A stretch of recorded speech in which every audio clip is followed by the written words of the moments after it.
ओम शांति। आज एक बहुत अच्छा विषय पर चर्चा करेंगे। सो परिवर्तन का आधार, सो परिवर्तन का आधार और भविष्य में उच्च पद प्राप्त करने का आधार। सबको तो राजा बनना है ना। वैसे तो नेपाल के राजा मुझे लगता है लास्ट तक भी मशहूर थे, अभी राजा ही थोड़ी कम हो गई। तो किसको किसको राजा बनना है? हाथ खड़ा को। किसको किसको बनना है? माताओं को? अच्छा, सबको बनना है। लेकिन राजा कौन बन सकता है? राजा कौन बन सकता है?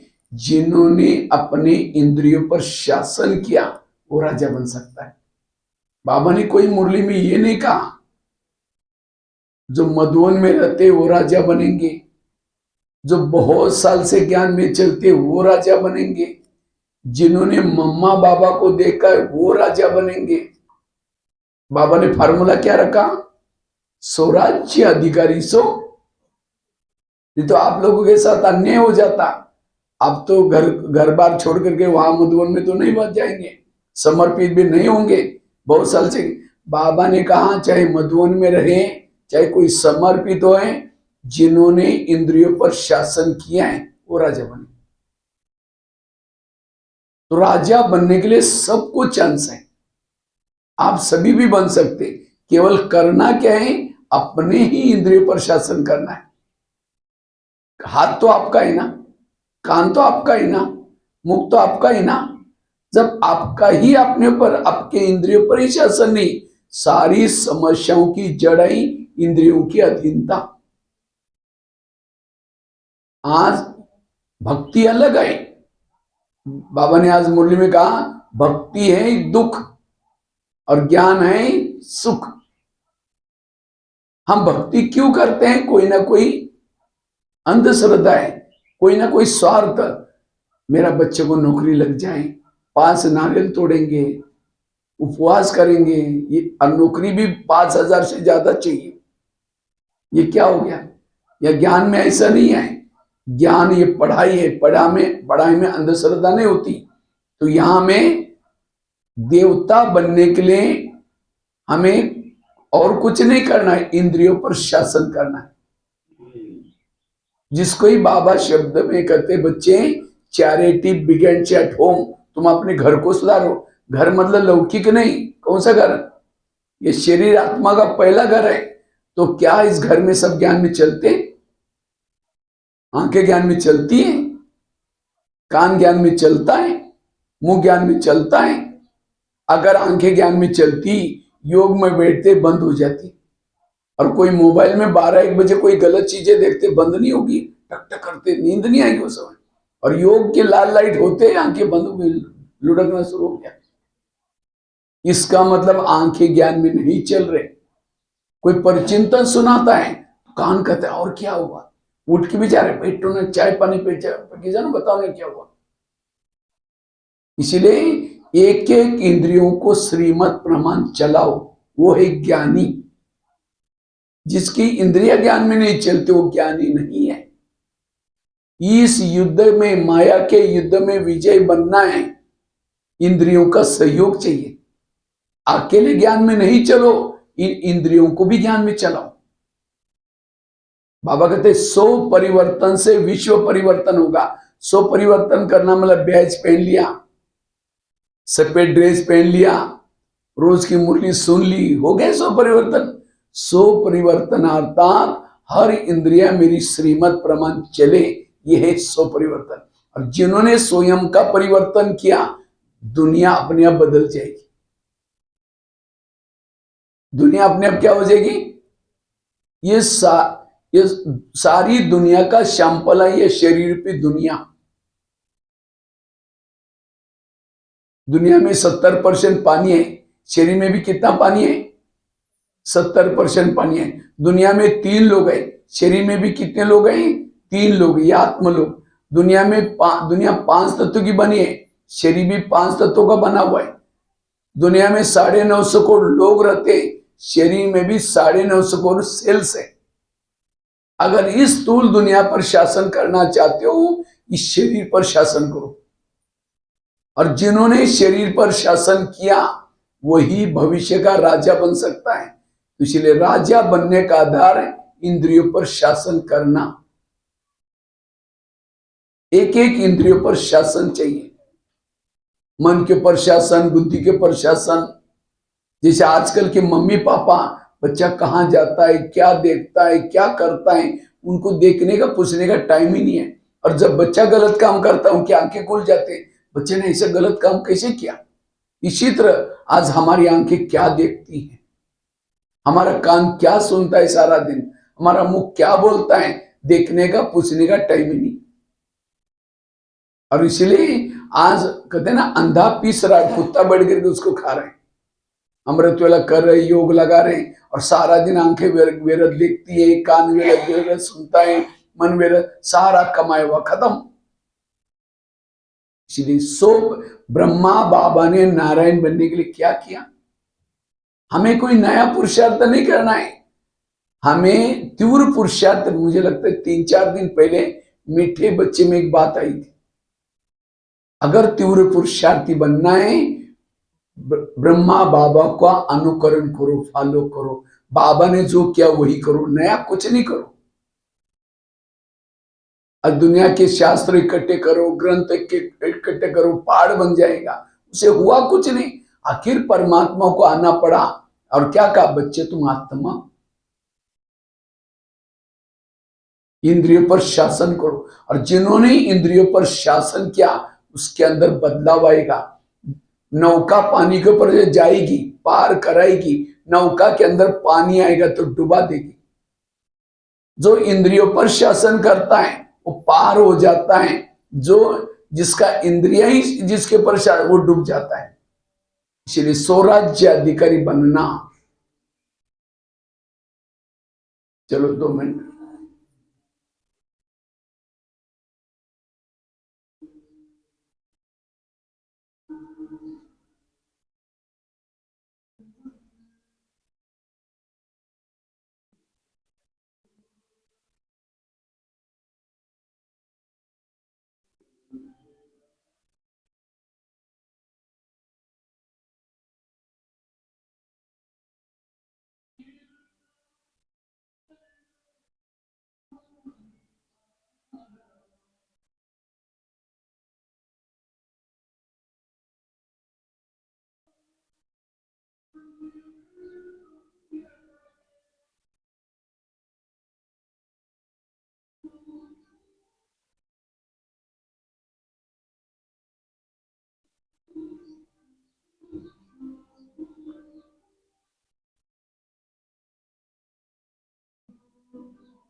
तो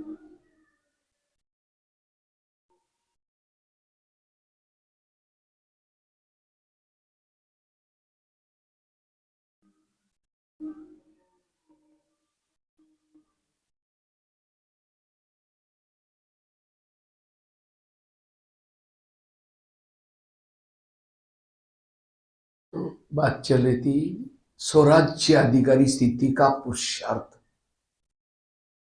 ब्रह्मा बाबा ने दो बातों का पुरुषार्थ किया, एक आत्माभिमानी बनने का पुरुषार्थ, और बाबा ने रोज अपनी इंद्रियों का दरबार लगाया था। बाबा की एक डायरी मिली थी दादियों को, तो बाबा रोज रात को सोते समय कान से बात करते थे, मुख से बात करते थे, मन से बात करते थे। अगर कोई नहीं मानता उसको सजा देते थे, क्योंकि विकार रूपी दुश्मन घुसते कहां से घुसते हैं? कान के द्वारा आता है, आंखों के द्वारा आता है। अब ये दरवाजे खुले हैं।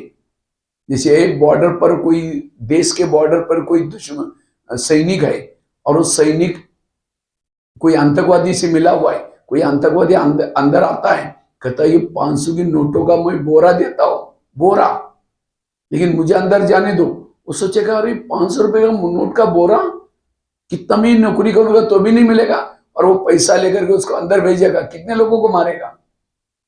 इसीलिए वो सैनिक को नोट प्रेमी नहीं, देश प्रेमी बनने की जरूरत है। तो आज हमारे कान क्यों रखे हैं? क्योंकि आत्मा की रक्षा करने के लिए रखे। ये आंखें क्यों रखी हैं? आत्मा की रक्षा करने के लिए रखे। मन किसे लिए रखा है? आत्मा रक्षक ही भक्षक बने। अगर घर का ही कोई भेदी बनाए, घर की क्या हालत होगी? इसीलिए इसको ठीक करो। सारे गीता का सार, सारे भक्ति का सार, सारे शास्त्रों का सार, सारे हमारे मुरलियों का सार, हे अर्जुन तुम अपने घोड़े के लगाम अपने हाथ में रखो।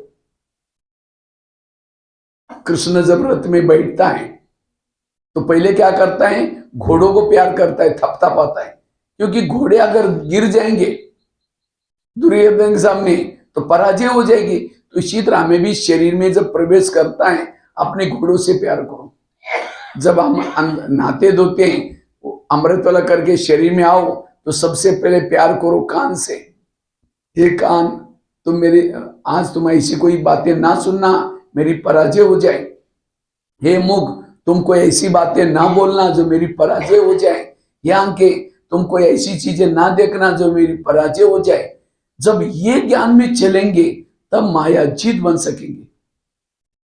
स्वराज्य अधिकारी बनो, इंद्रियोचित बनो। हमारी जीवन की सारी समस्याओं का जड़ है इंद्रियों की अधीनता। क्या क्या समस्या है? मेरा योगी नहीं रखला। और क्या समस्या है? पता नहीं मेरे संस्कार ही नहीं बदलते, पता नहीं मेरी किसके साथ बनती नहीं, मुझे सहन नहीं हो। ये सारी समस्या का जड़ है इंद्रियों की अधीनता। इसलिए स्वराज्य अधिकारी बनना। जैसे भारत में अंग्रेज घुसे थे, आप लोगों को यहाँ पड़ोसी आए थे इसलिए कहानियां याद होगी। भारत में अंग्रेज क्यों घुसे थे? भारत में उस समय नवाबों का शासन था। बंगाल का नवाब, बिहार का नवाब, सूरत का नवाब। अंग्रेज आए, नवाबों के साथ दोस्ती की और दिल्ली के ऊपर अटैक किया। भारत क्या हो गया? गुलाम हो गया। तो उन अंग्रेज लोगों को भगाया कैसे? कैसे भगाया? इसी तरह शरीर में हमारा क्या है? एक इंडिया है, और इसकी राजधानी कहाँ है? दिल्ली। यहाँ आत्मा राजा रहता है। लेकिन इस शरीर रूपी इंडिया में कई नवाब है। कौन से? कान, मुंह, आंखें, अपना अपना, किसी की सुनते ही नहीं है। तो माया रूपी अंग्रेज आते हैं, दोस्ती किसे करते हैं? इन नवाबों के साथ। कान के साथ दोस्ती की, मुख के साथ दोस्ती की, आंखों के साथ दोस्ती की, फिर आत्मा के ऊपर अटैक किया। और इसीलिए शरीर रूपी देश हमारा गुलाम है, अधीन है। और हमारा पुरुषार्थ और कुछ नहीं, इस अधीनता से मुक्त बनना। सामने से कोई आता है, मन क्या बोलता है? ये बेकार है, ये अच्छा नहीं है। आत्मा सुनती रहते हैं। तुरंत मन से बात करो, हे मन, जिसको भगवान कहते हैं मीठे बच्चे, और तुम उसके लिए बेकार बोल रहे। खबरदार अगर तुमने ऐसा बोला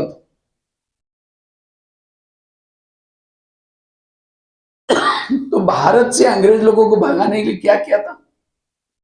जगह जगह पर सभा लगाई, जालियनवाला बाग, नमक का सत्याग्रह, अखबार निकाले। भारत में पहले अखबार नहीं चलते थे, तो क्या किया, अखबार चालू किया। पहला पेपर निकला था केसरी, लोकमान्य तिलक ने चालू किया था।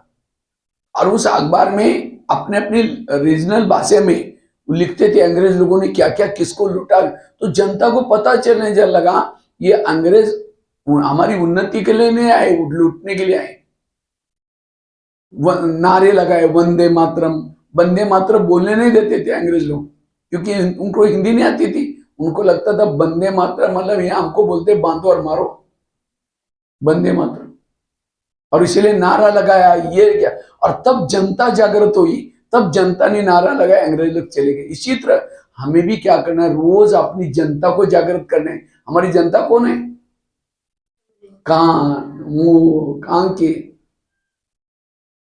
आज कर्ण महाभारत का बहुत होशियार था, लेकिन कर्ण असफल क्यों बना, क्योंकि कर्ण को क्या क्या उसके रथ ने धोखा दे दिया।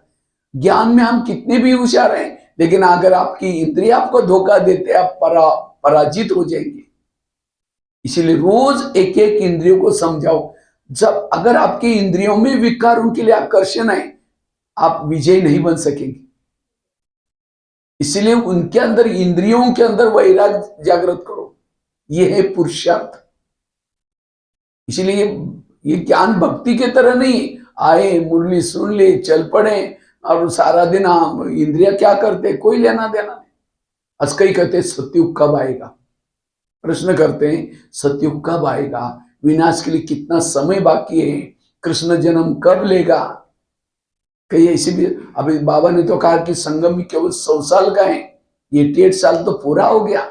सत्युग कब आएगा, पहले सत्युग अपने शरीर में बनाओ, इस शरीर में सत्युग बनाओ। सत्युग का गायन क्या है, एक धर्म, एक राज्य, एक भाषा, एक कुल, एक मत। क्या एक आत्मा का राज्य इस पूरा बॉडी पर है, या कभी माया भी राज्य करते, डबल राज्य तो नहीं होगा ना। एक राज्य जब स्थापन करेंगे, एक धर्म अर्थात धारणा, एक मत, एक कुल, जब एक आत्मा जब पूरी एकता जब चाहिए, तब जाकर के बाहर दुनिया में भी सत्युग आएगा। और ऐसा नहीं कि आप नहीं लाएंगे तो सत्युग नहीं आएगा, आएगा, आप सत्युग में नहीं जा सके। मैं एक आईना आपको दिखाता हूं, आप भविष्य में क्या बनने वाले आप देख लेना, उसमें खुद को चेक करना, ध्यान से सुनना। कोई ज्ञान में चलता है, धन से सेवा नहीं करता, ज्ञान दूसरों को नहीं सुनाता, इंद्रियों के अधीन है, फिर भी ज्ञान में आता है, ऐसी आत्मा भविष्य में क्या बनती है, दास दासी। दास दासी वो बनते हैं जो उदास रहते हैं। और उदास कौन होते हैं, जो इंद्रियों के अधीन है।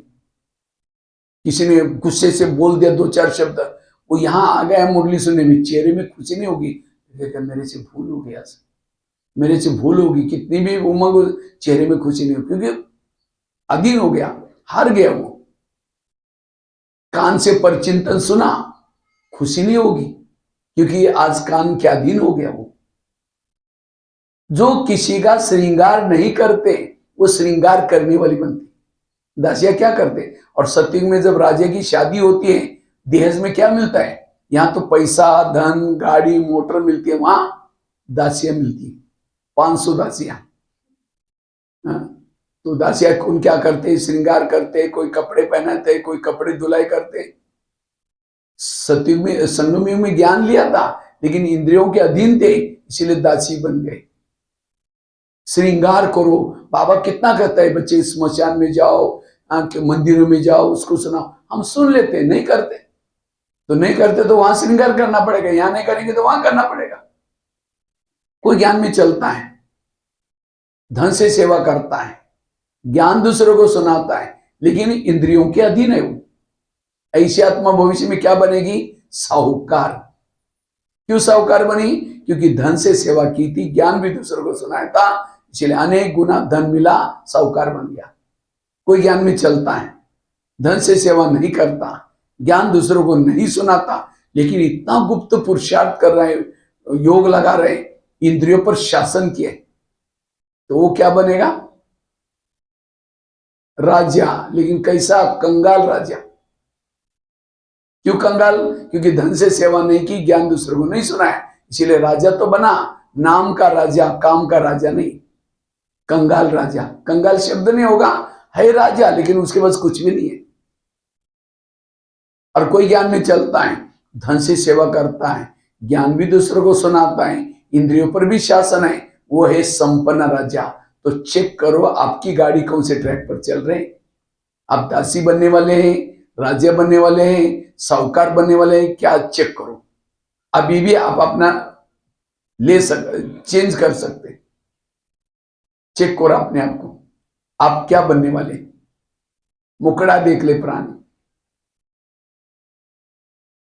तो रोज हमें अपनी इंद्रियों पर शासन करने का पुरुषार्थ कैसे करें, कैसा पुरुषार्थ करें, उसके लिए कुछ बातें आपको सुनाता हूं। अगर स्वराज्य अधिकारी बनना है, रोज अमृत वाला बाबा हमको दोस्त के रूप में मिला भाई। कौन मिला है? दोस्त। और अभी आगे कितना समय मिलने वाला वो आपको भरोसा नहीं, अभी कल क्या होने वाला उसका भी भरोसा नहीं है। तो आज तक के पुरुषार्थ अनुसार अभी भी ट्रैक को बदल दो, थोड़ा सा जो दिन मिले उसमें तीव्र पुरुषार्थ करो और स्वयं को बदलो। ये समय दूसरों को देखने का नहीं है, ये समय खुद को बदलने का है। विघन 4 प्रकार के होते। एक विघन है जिन लोगों के बीच में रहते हैं उन लोगों के तरफ से आने वाला विघन, वो आपको तंग करेंगे, परेशान करेंगे, चुगली करेंगे, इसे संकल्प विकल्प चलेंगे, अशांत बनेंगे। दूसरा विघन है प्रकृति का विघन, गर्मी बढ़ जाएगी, सर्दी बढ़ जाएगी, बहुत सारे मच्छर होंगे, आप योग करेंगे तो ऐसे करते रहेंगे, इधर करते काटते रहेंगे, ये भी एक विघन है प्रकृति का। तीसरा विघन है पुराने संस्कारों का विघन। कभी कभी पुराने संस्कार ऐसे जागृत हो जाएंगे, बुद्धि भटकेगी, योग ही नहीं लगेगा, विकार आकर्षण करेंगे। और चौथा विघन है इंद्रियों का विघन। इन चारों में विघ्नों में से सबसे खतरनाक है इंद्रियों का विघन। अगर लोग आपको कितना भी तंग करेंगे, परेशान करेंगे, अगर आपकी इंद्रियां एकदम एक्टिव है, वो उन बातों को फीलिंग नहीं करती, तो आपको विघन विघन नहीं लगेगा, बिल्कुल आप सहनशील बनेंगे। प्रकृति कितना भी गर्मी होगी, सर्दी होगी, अगर आपकी इंद्रियां फील नहीं करती उसका भी कोई असर नहीं पड़ेगा। संस्कार कितना भी अंदर से आएंगे, इंद्रियां उसको सहयोग नहीं देंगी, उसके पर भी विजय प्राप्त करेंगे। लेकिन अगर इंद्रियों ही आपके अधीन हो गए, तब ये सबसे खतरनाक विघन है। इसलिए इंद्रियों जिद बनो। तो हमें रोज अपना दरबार कैसे लगाना है? रोज अमृत वेला क्या करो, बाबा के पास जाओ और बाबा से शक्ति लेकर के आओ। क्योंकि बाबा हमें दोस्त के रूप में मिला है। वो सोचता है कि मेरा दोस्त इतना अच्छा था, राजा था, इसको क्या हुआ? तो कहता है तुम मेरे पास आओ, मैं तुमको ट्रेनिंग देता हूँ, ताकत देता, पावर देता हूँ। तो हमें अमृत वाला बाबा के पास जाना है, शक्ति लेके आना है, और रोज 5 मिनट, 4:45 से लेकर के 5 बजे तक 5-10 मिनट अपनी इंद्रियों से बातें करो। सबसे पहले अमृत वाला जब शरीर में प्रवेश किया तो सबसे पहले बात करो कान से। हे मेरे कान, तुम मेरे इस राज्य के शान हो, अगर तुम ना होते मैं ईश्वरी महावाक्य कैसा सुनता। इसीलिए हे कान, तुम्हारा बहुत बहुत धन्यवाद। उसे तो मुझे 84 जन्म में बहुत सारे कान मिले, लेकिन तुम्हारे जैसे भाग्यशाली नहीं मिले, क्योंकि तुम्हारे द्वारा मैं रोज ईश्वरी महावाक्य सुन रहा हूं। लेकिन कभी कभी हे कान, और मेरा तुम्हारे पर बहुत विश्वास है, इसीलिए मैंने तुमको बॉर्डर पर रखा है। कान का है बॉर्डर पर, लेकिन मैंने तुमको बॉर्डर पर रखा है। लेकिन आजकल तुम व्यर्थ बातें सुनते हो, परिचिंतन की बातें सुनते हो। क्या मैंने तुमको इसीलिए रखा? अगर तुम परिचिंतन करेगा मैं तुमको सजा दूंगा। और ये नहीं समझना कि मुझे कुछ पता नहीं चलता। आजकल शरीर पे किले के चारों तरफ से मैंने सीसी कैमरे लगाए। आजकल लगाते ना घरों में वगैरह, क्या लगाते? तो हमारा कौन सा सीसी कैमरा?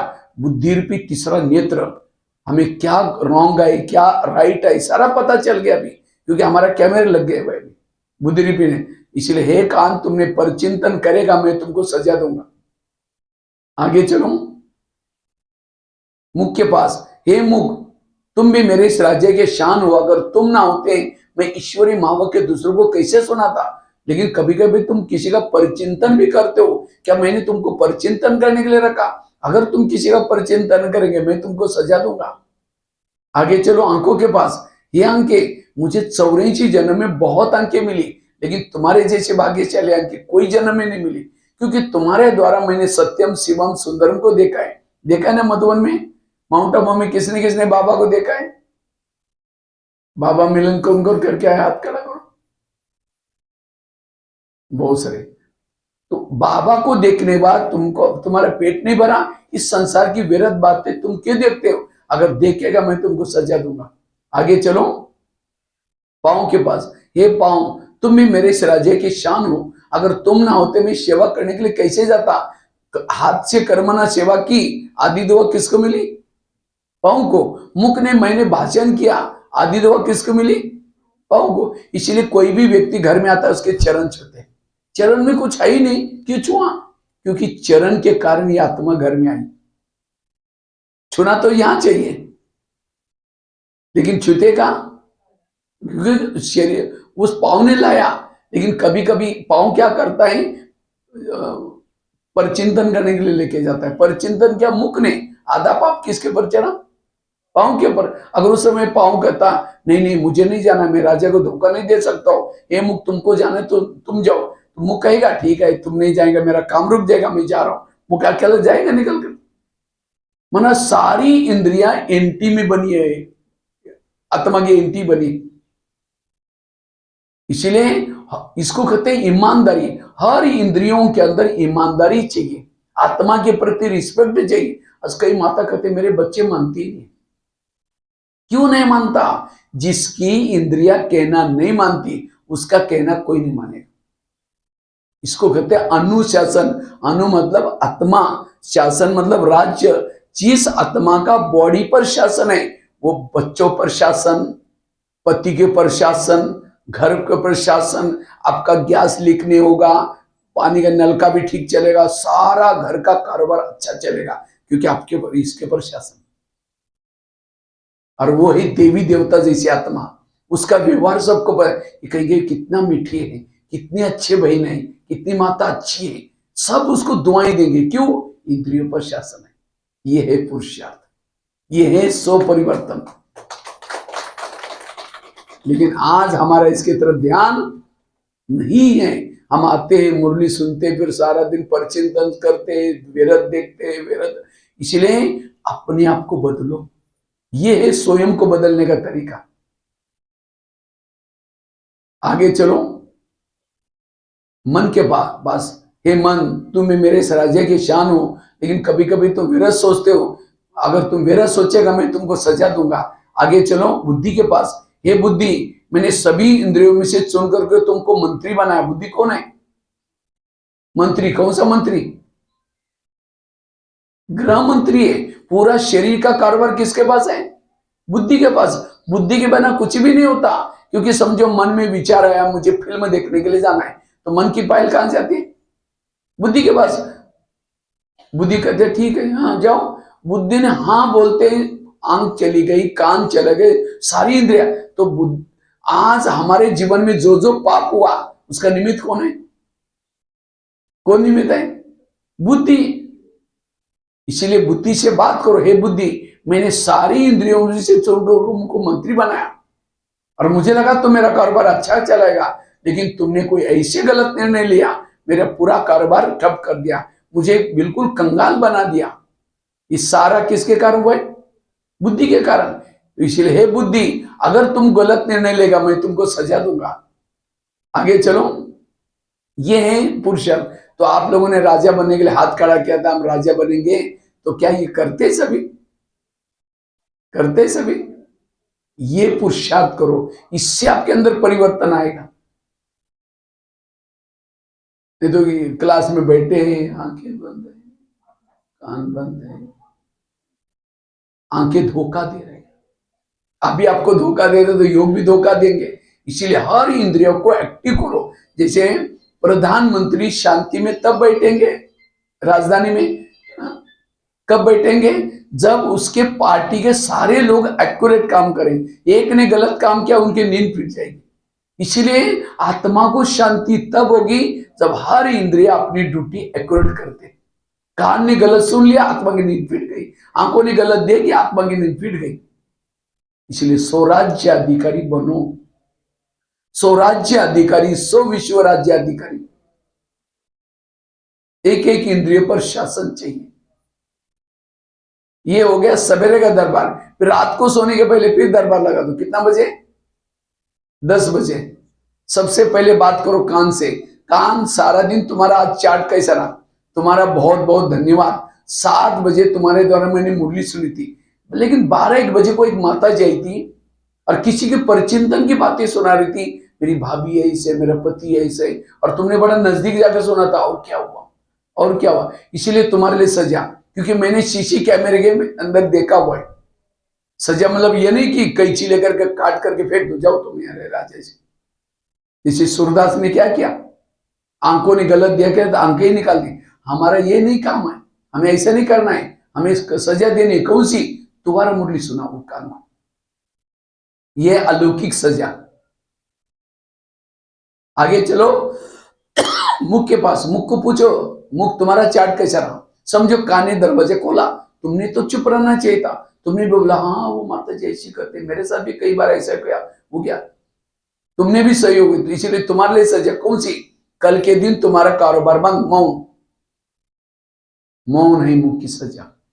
जिसकी राजाओं की निशानी होती है। राजा जी शहर में रहता है, सब लोग उसका कहना मानते हैं, रिगार्ड देते हैं, रिस्पेक्ट देते हैं। राजा को कोई रिगार्ड नहीं देता, राजा उसको फांसी देता है। तो आप लोगों ने हाथ खड़ा किया था, हम राजा बनने वाले हैं, तो क्या इतना अब अटेंशन देते हैं? राजा का दूसरा निशान है दानी होता है। राजा के घर से कोई खाली नहीं, तो आप इतना दान करते हैं। पड़ोसनी रोज घंटी बजा करके कहते हैं देवी मुझे दर्शन दो, लक्ष्मी आओ मेरे घर में। देवी तो बाजू में बैठी है, कभी एक शब्द भी नहीं सुनाया। कंजूस है। यहाँ से काठमांडू बस में जा रहे या तिलक टीका लगाने के लिए कहीं जा रहे भाई के पास, और बाजू में कोई बैठे थे बस में, एक शब्द भी नहीं सुनाया। कंजूस है। इसलिए कई कहते भाई जी सुनते ही नहीं है। ऐसा नहीं सुनते तो मनसा से को बाबा इस आत्मा का कल्याण कर लेना, इतना संकल्प तो छोड़ सकते। भविष्य में क्या बनने वाले हैं कैसे, अगर आप कभी भविष्य का आप चित्र बना दो। अगर भविष्य में आपको धन चाहिए, धन से सेवा करना है। अगर आपको तन तंदुरुस्त चाहिए, कभी समय निकाल करके सप्ताह में 1-2 घंटा, इतना बड़ा सेंटर बना हुआ है, इतने पेड़ पौधे लगे, इसमें पानी डालो, कुछ झाड़ू पोछा करो। जो तन सेवा में लगाता है उसका तन तंदुरुस्त मिलेगा। अगर आपके पास गाड़ी है, कभी सेवा की जरूरत पड़ती है, अगर गाड़ी को सेवा में लगाएंगे आपकी, तो आपको व्हीकल से कोई कम नहीं पड़ेगी। अगर आपके पास बड़ा सा मकान है, वहां आसपास में बाबा का संदेश नहीं है, तो अगर आपने घर में पाठशाला खोलो, आपको हर जन्म में बाबा क्या करेगा?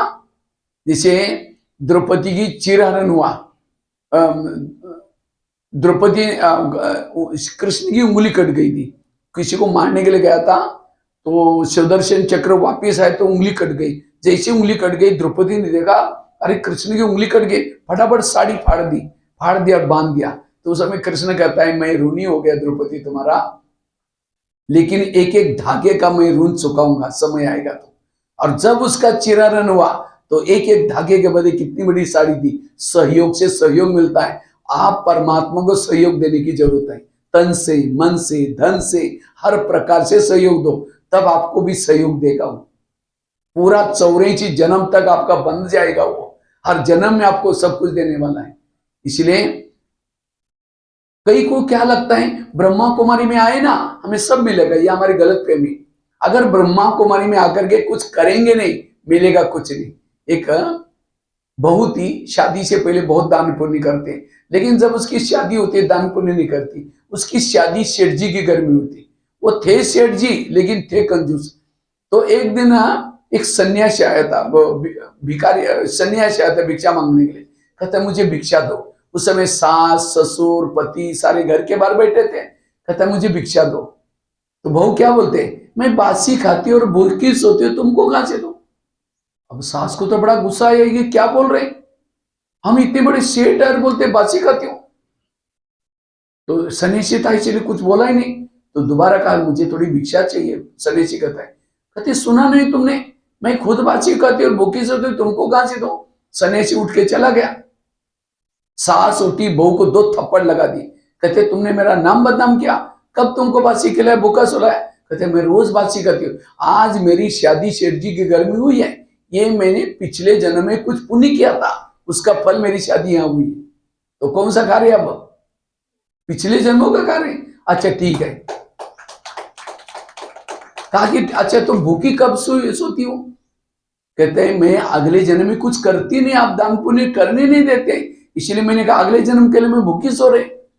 तब उसके सास के समझ में आया। कहते ठीक है, जो घोड़े के लिए जो चने पे उसको दिया करो। उसको लगता अक्ल तो आ गई, लेकिन जब चने देते उसको लगता है मैं चने दूंगी तो मुझे मिलेगा भी क्या, बोरी की बोरी चने मिलेंगे।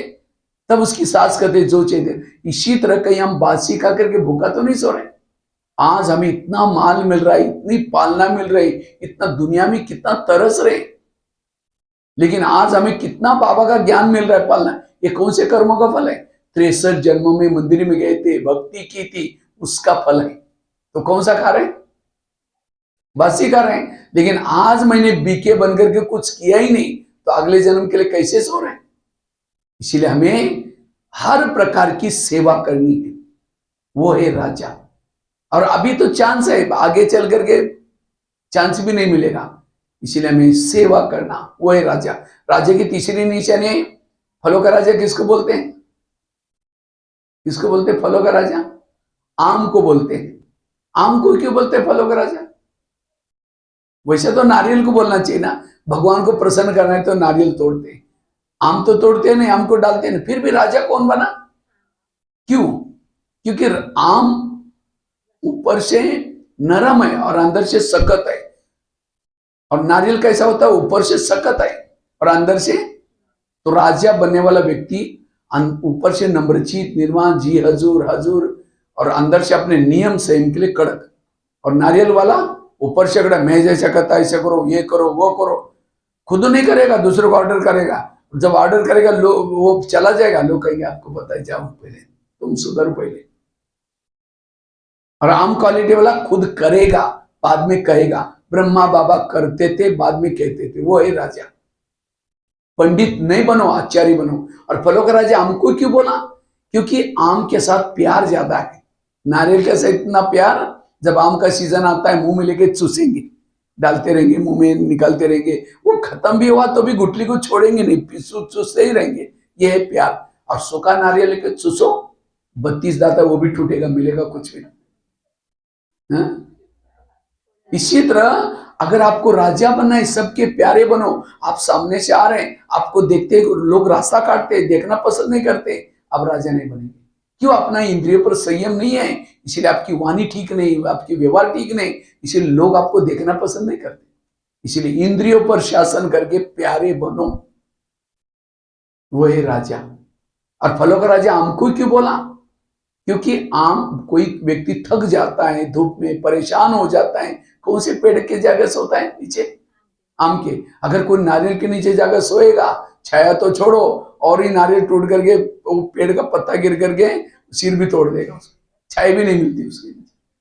दुनिया से कोई थक के आया, कोई परेशान होके आया, कोई समस्या लेकर के आया, और आपने उसको कोई अच्छी बात सुनाई, उसका समस्या का समाधान किया, वो है राजा। कई कई तो ऐसे भी होते हैं, वो समस्या लेकर के आया था और यहाँ की उल्टी सुल्टी बात सुनाई। यहाँ भी तो ऐसे लोग हैं जो पैसे देते हो उसका आगे करते, फलन भेंजे ऐसे।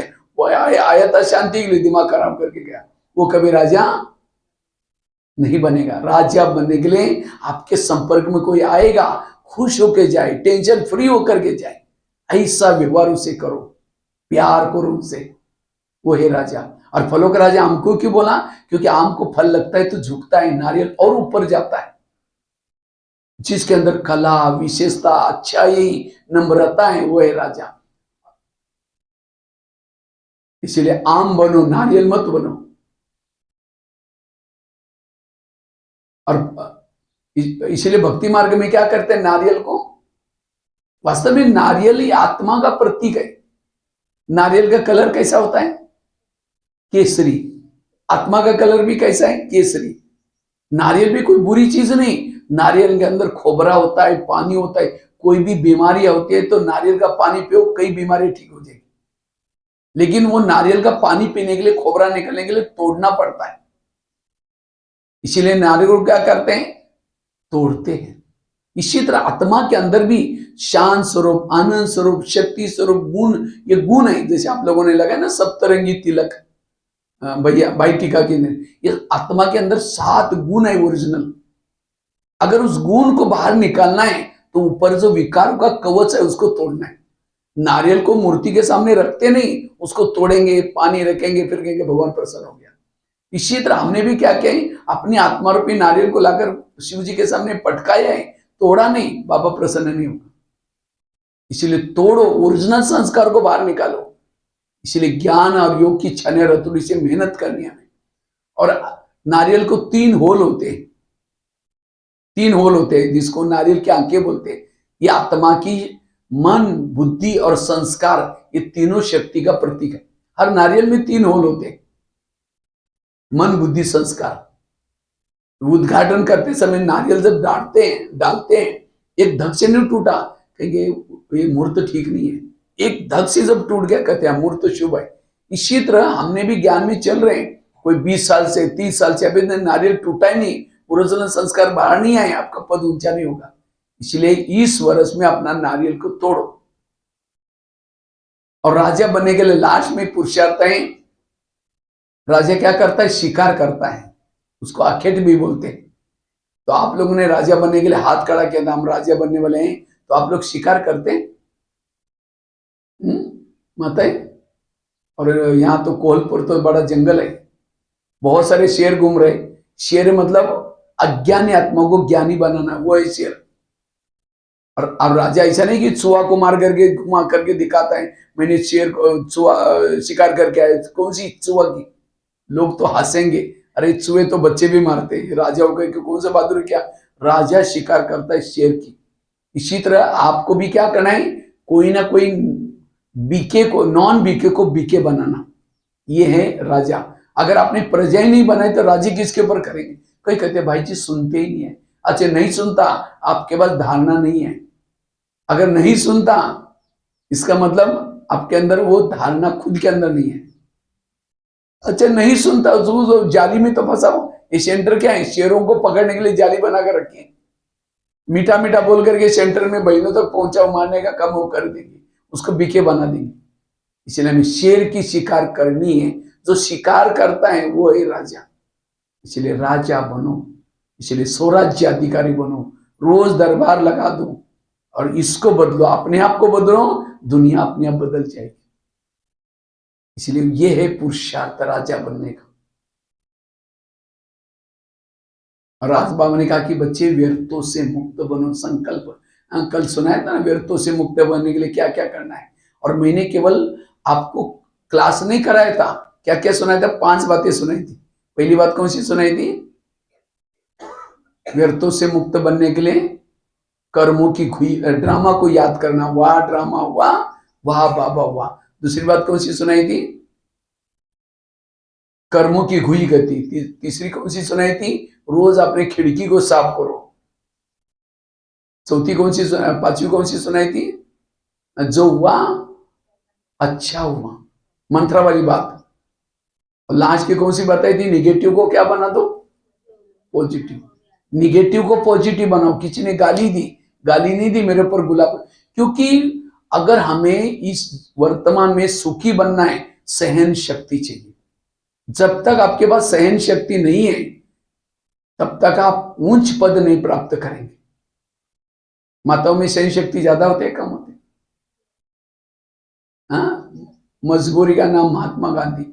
माताएं सहन करती हैं, पति ने कुछ बोला, टक करके थप्पड़ थोड़ी मारेंगे, चुप तो बैठेगी। लेकिन जैसा पति ऑफिस में चला गया, हाँ, तो क्या करेंगे? पति को जाकर के सुनाएंगे, पड़ोसी को जाकर सुनाएंगे, पति ने ऐसा बोला, ये बोला। इसीलिए, और फिर वो भी क्या बोलेगी? मैं भी कभी कभी धमकाती हूँ, तुम भी कम नहीं करना, नहीं तो सिर पर बैठेगा। जा, ये निगेटिव इसे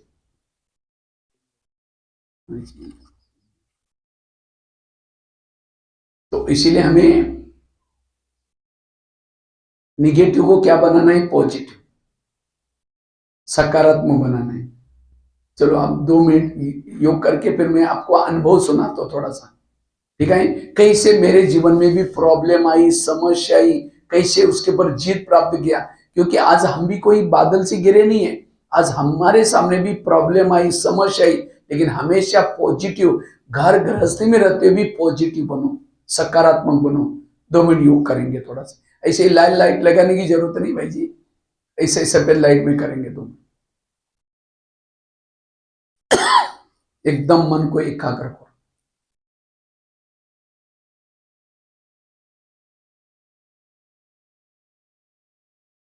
बाबा से बातें करो।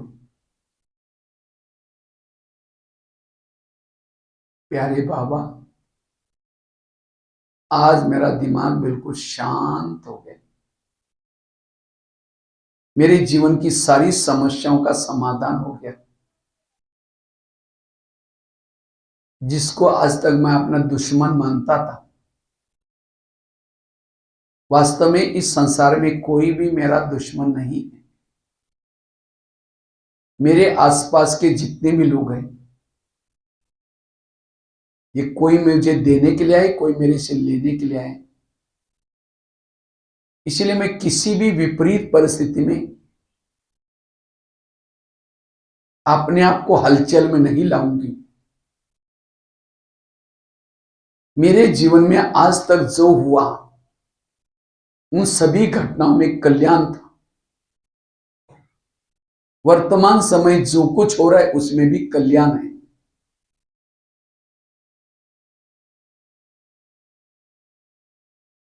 मैं बिल्कुल शांत।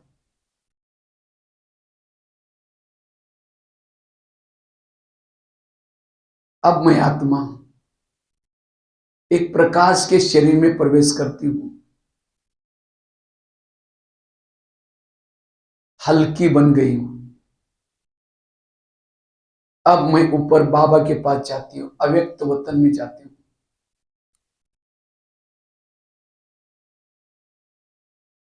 अव्यक्त वतन जहां फरिश्तों का राजा ब्रह्मा बाबा बैठे हैं। जैसे मैं अव्यक्त वतन में पहुंचती हूं, बाबा उठ करके खड़े हो गए और ब्रह्मा बाबा ने मुझे गले लगाया।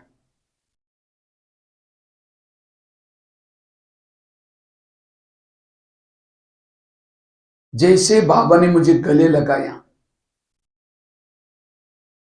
मेरा जन्म जन्मांतर की सारी थकान मिट गई।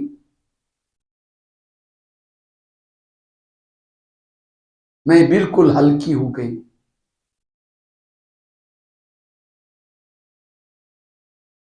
अब बाबा ने एक हाथ मेरे मस्तक के ऊपर रखा हुआ है। बाबा मुझे पावरफुल दृष्टि दे रहे। बाबा की शक्तिशाली दृष्टि से मेरा प्रकाश का शरीर भी लुप्त हो गया। अब मैं एक निराकारी आत्मा, एक ज्योति बिंदु आत्मा।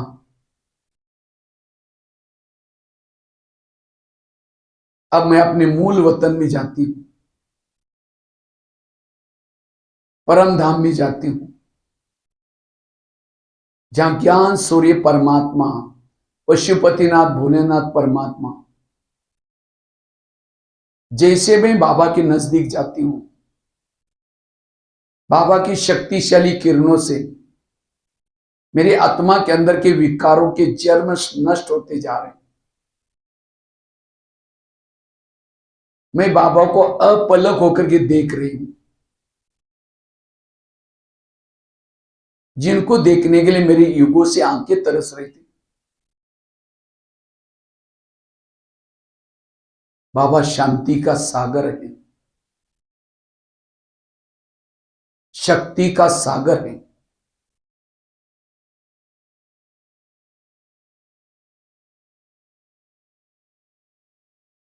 बाबा के सानिध्य से मैं पावन बनती जा रही हूं, ज्वाला स्वरूप बनती जा रही हूं। अशरीरी विधेयी बनती जा रही हूं।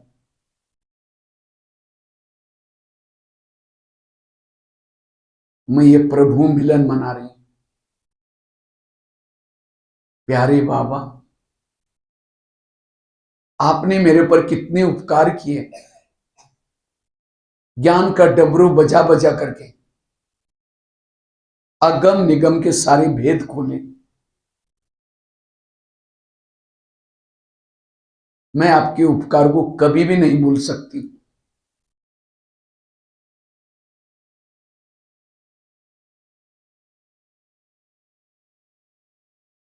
दिल चाहता है इसे परम धाम में सर्वशक्तिवान के साथ चिपके रहूं।